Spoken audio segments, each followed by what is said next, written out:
everybody, and welcome back to another episode of Inside the Garage. It is me and Indiana Shills coming back at you yet again. He's looking all dapper. He's doing all these different motions and stuffs and what have you. I'm pumped. He's amped. He's Daytona was awesome. Daytona was interesting. I realized I never wrote down some things. I just fixed that. Okay. So Daytona 500 weekend has come and gone. The first post-race show that we have this season. So Yeah. quite excited to get into that. We're going to hop into it right away here. The news, really no news outside of what happened this past weekend. The 66 car not as withdrawn from the field after making the Daytona 500 from the duels. And then Corey Heim driving the number one truck this weekend at Atlanta for Tricon. And Carson Kvapil has finished out his 2026 schedule. He will do 3 races with the DIM team, the number 91. So he's splitting time between the 1 and the 91. So something to keep an eye on, as with the chase, different equipment. See how that goes. But that's not the talk of the town. No, it's Daytona. Talk of the town is Daytona. Can I start with something real quick? Sure. Let me just shout out NASCAR for moving it up an hour. Absolutely perfect execution, because that stage 3 would have been rained out. So, yes, Indy, correct. They moved up the start time. They did something right for once. They moved up the start time. Going back to the duels, your duel winners were Joey Logano in Duel 1, Chase Elliott in Duel 2, Your turn. Our dream. Woo! Our dream scenario to happen there. We both were, we weren't watching together. We were watching separately, but we were like, oh my goodness, how perfect is this? That both of them win both of the duels. So, and both of them had a shot at the end of the 500. Both of them had a shot. I mean, maybe not Joey so much, but Chase. Casey Mears just forgot how to drive in the beginning of Duel 1 and then remembered how to drive and somehow went pedal to the metal. Yeah, that was crazy. I mean, he did not lift. He was... And it looked like a scene straight out of Days of Thunder. And he made it into... Speaking of Days of Thunder. The 500. Robert Duvall, rest in peace. I don't know who that is. He's the crew chief from Days of Thunder. I remember I haven't seen it. Oh, we'll watch it sometime. We said that last time I said this. Well, you never hang out with me. That's such a lie. Too busy. Such a lie. Too busy. So, in the 500, it was relatively calm a majority of the race. First caution didn't come out until, well, I shouldn't say. BJ McLeod had an incident right away. I was going to say, caution came out immediately in this race at lap number 6, collecting the 4, 24, 40, 45, 66, and 78. That took up you want to throw the pictures up there? Huh? And then, that's just me. Hey, hold on now. There we go. Okay. And then we went relatively green until the end, until lap number right before stage 2. 86. Right. Yes, as we just approached it there. Multi-car accident led by Justin Allgaier's lack of driving, more or less, after he came up onto the racetrack collecting the field. Let's talk about this incident real quick. Sure. I mean, okay, listen. It was really weird. I'm putting the blame on Allgaier for sure, because well, yes, of course. Denny Hamlin also maybe a little aggressive, but you're also racing for stage points at the end, so I get it. And Denny Hamlin in his podcast said he'll take about 20% of the blame. I wouldn't give him any of the blame, to be quite honest with you. I don't know what. It's aggressive. Justin left the hole open. He did. I'm not saying he didn't, but and that poor Traveler's Whiskey beautiful machine got torn up. Oh, everybody was involved. That was that first caution that we talked about. Everybody was involved in that wreck. I mean, it was whatever. Not much you can really say about it. Yeah, a couple drivers ended up we also forgot about the Zilich wreck too. That stunk, man. That was my bet. There he is. Yeah, that was my bet. And then I watched my $1,000 payout disappear like that. I thought he was actually okay, but apparently there was more damage on the car than I had thought. Well, then there was not a big caution. There was another 57-lap green flag run that ran door to door, wall to wall, and the reason was everybody was running half throttle. Indiana, the fuel saving definitely was the big talker of it all. You can see it. They're all 3 wide here. This was all done by fuel saving. The Toyotas gang together, really, and it was what caused that to happen. Fans are disgruntled, obviously. You're not running full pace, whatever. But, I mean, it's racing at Daytona. Not much you can really do about it. It set us up for an exciting finish with a 3-lap shootout. Well, hold on. Real quick. I absolutely loved that they all had to pit one more time. Oh yeah, I mean It was awesome because, you got all these different strategies. Who's coming with who? Obviously the Fords, the Chevrolets, and the Toyotas. That didn't happen much. They want to go together, but no, that didn't happen because a lot of them were on the outside. So you saw people pitting with other manufacturers, and eventually it worked out in Michael McDowell's favor. He was hoping for a caution, and we got one just based on he stayed out, and I was just sitting there like, no way we're getting another Michael McDowell win, are we? Chaos every once in a while when you have to go around those. I just wanted to look up. Hold on. I just wanted to bring up the last lap. I want to watch the last lap, and I'm going to narrate it the best I can for this finish. I think this is something we're going to try to do this year. Last lap of these close races. You can't see it. We can't show you. I can't see it. Well, I'm going to do my best to do it for both of us. You remember it. I do remember it very well. I mean, that was a really fun final lap. It's muted because we can't say. I was so disappointed. I wish I could show it. I really, really wish Carson Hocevar had gotten the job done because I wish so too. Contrary to a lot of people, I actually really like Hocevar. No friends on the track. Just go out there and race. Do the darn thing. So the big thing was that pit cycle. Yeah. Michael McDowell probably would have won the 500 if we would have stayed green because he could have made it the rest of the way. No, he couldn't have. I thought he said he could. No, he had to pit, but then he was able to save because of the caution. So, okay, correct. So McDowell did the smart brain thing. McDowell he took a risk. It played. It played out well. So we're coming to the final lap. The 77's the leader. Right then and there, I'm like, oh, he's in the perfect spot. I think the 77's gonna win this whole thing. I was hoping, man. I mean, like I said, I'm a big Hocevar fan, and I was just. I thought he was gonna get it done. My sister's a huge Hocevar fan, and he just. I don't know if you saw like after the race, he was just gutted, dejected. So was a lot of people. This is the one you want to win, and to be leading on the final lap is perfect position. So the big thing, they come off the tri-oval, just a big push from that 43 of Eric Jones. Yeah. And it just goes sideways. Yeah, he didn't get him right square, and unfortunately that hooked Hocevar into the outside wall there. Put him straight. Caused a little bit of chaos. Now, another big shout out to NASCAR because they kept it green. I wish they would have called the caution. I know you do, but I was praying to God they would let them race to the finish. They did, and it was cinema. It was cinema. So 77 out, 43 out, 71 out. Brings up a whole cast of new characters to come into this race. One of them was William Byron. Yeah, I was unmanned. I mean, he had a rough day, and he talked about driver all throughout the day. All of a sudden, he's up there. I mean, it didn't really matter because he had to come up back on the racetrack, and then he blocked the whole field and really ruined it. And what made it, what would end up being about a 7 car breakaway. They get out of the accident unscathed. It's between the 45, 47, and 9. 9 breaks ahead on the outside with the 38. I'm yelling, go, you son of a gun, drive. I saw Logano. I mean, I just know his run wasn't great.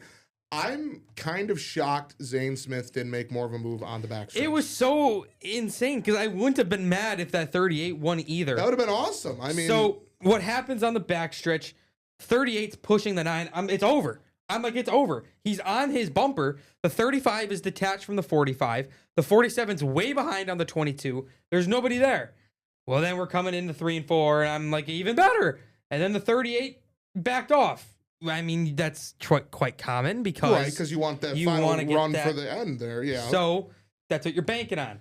Well, then I watch this 45. Big run. 38 doesn't block. Thanks, Zane. What are you doing? Not helping me at all. Well, I think he froze in the moment. Coming through, turn 4. Chase doesn't block. And I don't know. I don't know if there was much more of what the 9 could do. I think Reddick beats him at the line regardless. But I mean, there's nothing he could do. I mean, Riley Herbst had a legitimate chance too. He didn't. I mean, the 35 didn't go up to block. Yeah, I mean, just watching this, there's Brad Keselowski is so right. There's no way the 35 is pulling up at the last possible second. It's like me trying 100%. It's like me trying to fill a gap coming onto the on ramp from off of Ashland onto West Mason. But you have to understand, no room. You're also going for a 500 win. I understand Brad's frustration. Whole field wrecks. It's kind of in the moment too. But I do see Riley Herbst's point of view too, because you're going for the biggest race of the year. disappointing. But your top 5. Yeah, absolute chaos. I mean, everybody was spinning sideways at the end. Couple drivers have posted their onboards POVs for the last lap. Chris Buescher was one of them. That was really, really good to see. Joey's was fun to watch. He just released his the other day. It was funny in his social media post. He was like, "Oh yeah, finished the day in a common position for Daytona, but I'm happy it was third place sideways instead of 38th." So yeah, it was. It was a really fun finish, and I'm so glad that they let him race to the finish line. Really made for a fun one. Big shout out to Michael Jordan. Gets his first Daytona 500. Gets it done. And it was great. It was just a phenomenal race. Again, big props to NASCAR for moving it up an hour, because if they don't move that up an hour, there's rain definitely coming in that area, and who knows what would have happened in stage 3. Tyler Reddick, your winner, of course. Ricky Stenhouse Jr. finishes 2nd. Logano 3rd, as Indy has mentioned. Chase Elliott 4th. Brad Keselowski 5th. Zane Smith 6th. Chris Buescher 7th. Riley Herbst 8th. Josh Berry 9th. And Bubba Wallace comes home with the top 10, and also led the most laps. In the other series? Who won the truck race? It was Chandler Smith on that epic run, and yes. then Austin Hill dominated once again. So that's how that goes. Reddick is currently your points leader with the new format. He has got 58 points, and Zane Smith Oh no, that's incorrect. Tyler Reddick is your points leader, 58 over Joey Logano, Chase Elliott, Zane Smith, and Ricky Stenhouse Jr. All I know is we struck out. I gotta cut you out. Cut you off. We struck out. We're going to break. We both First went commercial is here. We went 0 for 3. Not good. When we come back, it's quiz time for Mr. Indiana Shills. Thrown on the spotlight. Once again, he was flamed on our Fantasy NASCAR group chat. Well, will he do it? Will he get flamed again? Yes, I will. He has to go better than 0 for 5. We'll have that and much more coverage here on Inside the Garage right after this commercial break. Welcome back to Inside the Garage here on WFRV Plus. That's Indiana Shields. I'm Blake Bortz. Indy's favorite time is the quiz portion of the show. We've had to improvise. I'm not going to lie to the viewers. NASCAR.com did not have trivia questions on their website yet, so for Atlanta. So I had to come up with my own. Mr. Shills, you went 0 for 5 last week. Yeah, well, not good. But on this week, you might have a chance if you remember anything. I'm gonna have you name the last 5 winners of the Atlanta Motor Speedway, Echo Park Speedway. Oh, man. So dating back to the first one we'll talk about is the fall of 23 race. I'm gonna need manufacturers. So I can give you it. The driver started in 18th position. Okay. Driving a Chevrolet. Chase Elliott. Incorrect. Okay, 0 for 1. It is a Hendrick Motorsports driver. Yeah, was it Larson? No, Byron.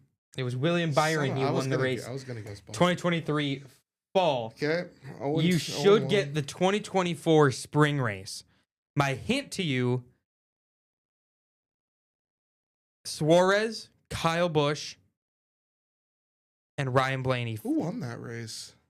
I know that was like the closest race of all time, right? The hint, yep, one of the closest.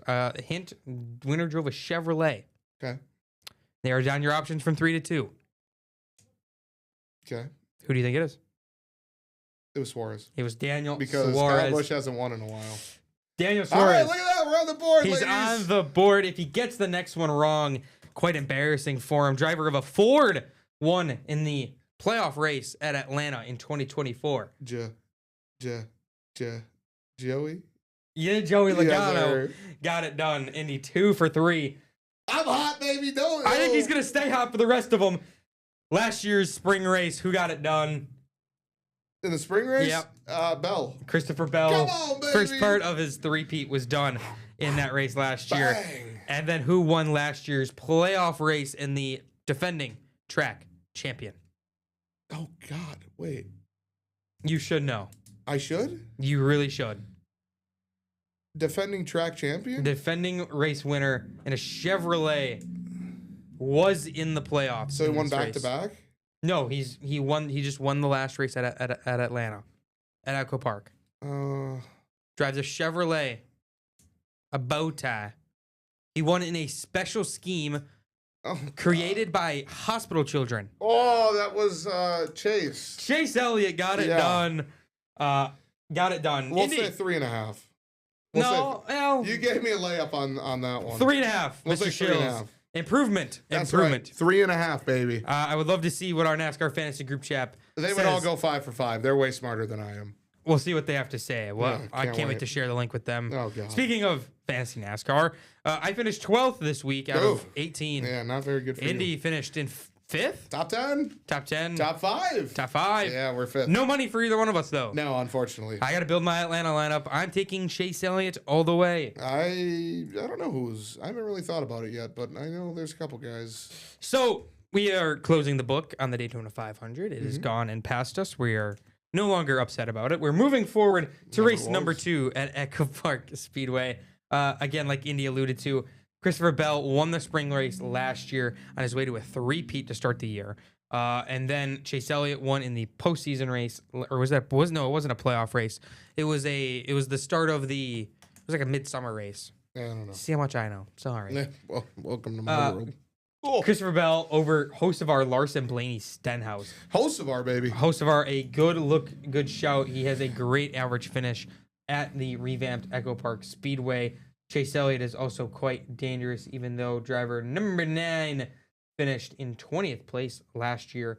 The race is always a little interesting. It's always a little different.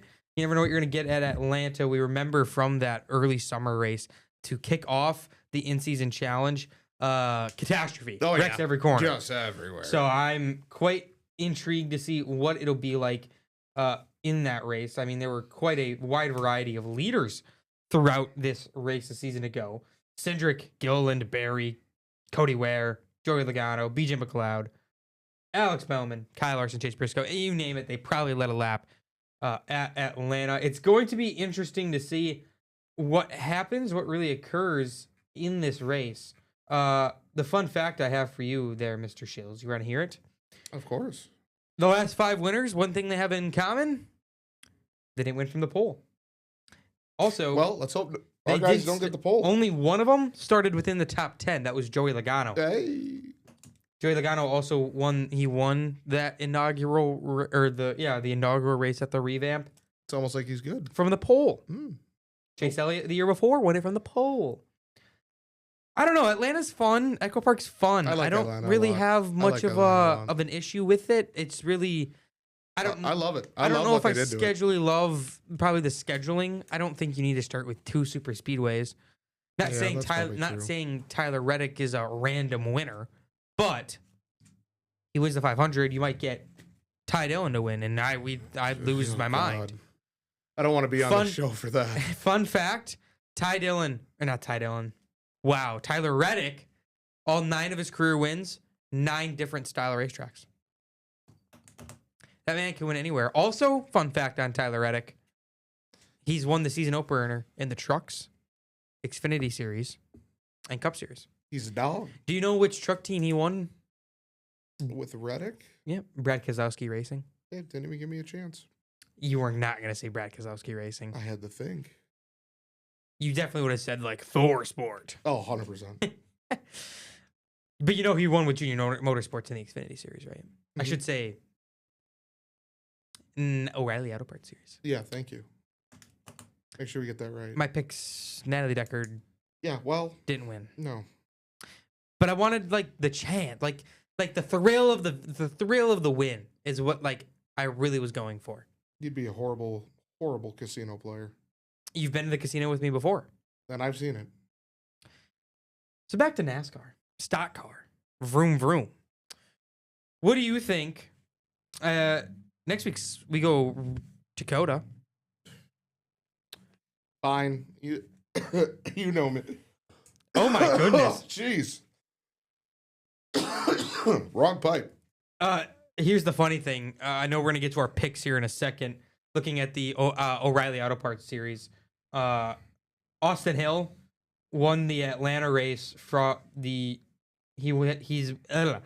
won the Atlanta race 5 out of the last 7 times. Well, Boy, I wonder who Indiana Shills picked when we get out of this commercial break in a little bit. you might as well go to it now so we can talk. The funny thing is Kyle Busch has won the last 2. Actually, Kyle Busch has won 3 out of the last 5. Oh, God. I wonder who Indiana Shills picked. We're going to go and make our race picks for this week's races here at Atlanta. All 3 series I believe, are racing this weekend. I actually didn't check the schedule. Yeah, they are. Hold on, let me check before we go to break. So this will buy some time. We don't need time. Oh, we need lots of time. No, Wait a second.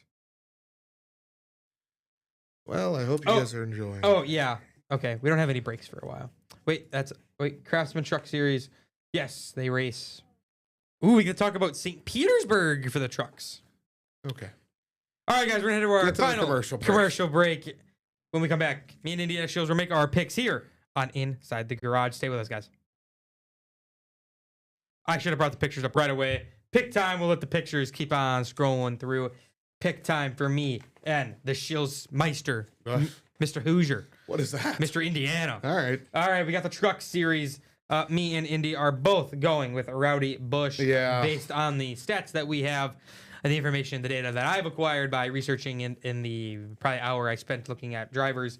Kyle Busch, he's 1, 2, 3 out of the last 5 in this format, racing for that 7 team. Yeah. Kyle Busch will go back to victory lane again in the trucks, but unfortunately not in the NASCAR Cup Series. I 100% agree. I think Kyle Busch's experience is just gonna be the factor here. You know, he knows how to run the trucks extremely well. He's done it for years. You put him in good equipment for the trucks as well. I mean, it's almost a wrap in my opinion. So I'll take Kyle Busch. Indy thinks it's a wrap. I think it's blasphemy. Let me hold on. I'm looking at results by track. Get the data. While I look at this, the NASCAR O'Reilly Auto Parts Series is in action, and me and Indy are both going with Richard Childress Racing drivers in the we are in the sport. I'm taking the number 2 of Jesse Love. He was quite frustrated after the Daytona race there. I think that Mr. Jesse Love, the reigning champion, will get it done, and Indiana Shields is going to go with the one-trick pony. Yeah. Stats don't lie, buddy. Give me Austin Hill. I think he goes back-to-back here. He's the best super speedway racer in the O'Reilly Auto Parts Series. The only way he doesn't finish top 5 is a wreck. The stats don't lie. What'd you say? 5 of the last 7? Yeah, let me let's use some common sense here, guys. Let's use some common sense here. If I want to get a point, that's the smart choice. If I want to get a point, he wants to get it. Let me look up Austin Hill. I can tell you he's good. Never mind. That's the Cup Series. Okay. What? Blake. Hold on. Resubmit form? Yeah, we're probably good here. We could probably... No. I want the O'Reilly. Oh, there we go. Sorry. Here we go. We got it. I'm looking up Atlanta. I just want to confirm 8 career races for Austin Hill in the O'Reilly Auto Parts Series. 5 wins. Yeah, well, stats don't lie, buddy. Stats don't lie. In the NASCAR Cup Series, we have 3 pickers again. We have our guest picker, meteorologist Nathan Himsel, making picks for us yet again. Interesting one. He picked William Byron. Byron obviously did not get it done this week. He picked Brad. I said last week. I was reviewing his pick from last week. Oh. Brad Keselowski is the choice by Nathan Himsel. So Nathan Himsel looking to go 1 for 2. I am going. There's only one man that you can take, and it's Chase Elliott. He is probably one of the most consistent in the sport at drafting tracks. He rarely gets involved in accidents. He always finds his way up to the front. He takes pushes quite well. That number 9 is going to get in victory lane again. He'll go back-to-back at Echo Park Speedway. He's going to do what Dale did at Talladega. He won 4 of them in a row. Well, I think Chase Elliott's going to win 4 in a row at Atlanta. All right. My pick, it's a beautiful paint scheme this week. Menards. Josh Berry? Hold on. Austin Cindric. Menards and Dutch Brothers Coffee. Austin Cindric.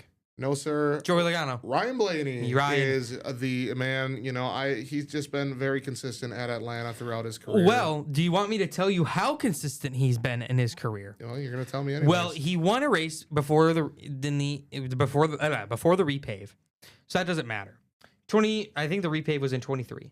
Ryan Blaney has finished 5th, 7th, 9th, 2nd, 3rd, 4th, and 40th. I mean, hey, you know, the 40th is an outlier. Crash, but isn't that insane that he has finished 5th, 7th, 9th, 2nd, 3rd, 4th? Remember what I just said about Austin Hill. Numbers don't lie. I'll take that average finish. Apparently, Mr. Shields is a numbers guy. Not really, but I like stats. I'll go on the right side of history. If Ryan Blaney's consistently finishing top 10, aside from that outlier in the 40, you gotta give him a shot. He's got a good shot this weekend, and I'm gonna take him to, get his first win on the board and move up in those point standings. Yeah, well, fantasy drivers, I'm going to quickly go through who I'm taking. I don't have them yet. If you don't have them yet, just some thoughts of who I'm taking. I'm taking the 9. I'm taking the 38. I'm taking the 23 of Bubba Wallace. I'm taking the 21 of Josh Berry. And I am probably going to end up taking the number 41 of Cole Custer. I think there's one more slot in my garage. I'll probably put Connor Zilic just because I think he proved really well at Daytona that he can just a little bit of a he can mess go up. He can go up there with the big boys. Yeah, he certainly showed it. It's just unfortunate how it ended. You know who's second to last in points? Who's that? Chase Briscoe. Third to last, Alex Bowman. Have fun at Spire, Alex Bowman. All right, we are going to wrap up the show here. Another episode filled with fun, filled with laughter, full of who knows what. You are so off the rails today. What is up with you? It's just been a great day. We're recording this on Wednesday. It's gonna be Wednesday. I was just on Tom Grossi's podcast or his YouTube. Oh God! Now we're promoting our story. Here we go. No, I'm still like amped up about that. So, if you guys miss any of our Inside the Garage content, make sure to head to our YouTube page at WFRV Local 5. Go to playlists. You will find Inside the Garage. You will find all of mine and Indiana's shows that we have done, including our off-season previews, who we think is going to make the chase, and all of our driver recaps, our race recaps as we go throughout the season. For Indiana Shills, I'm Blake Bohr. Thank you guys so much for watching this week's episode of Inside the Garage. We'll see you guys next week.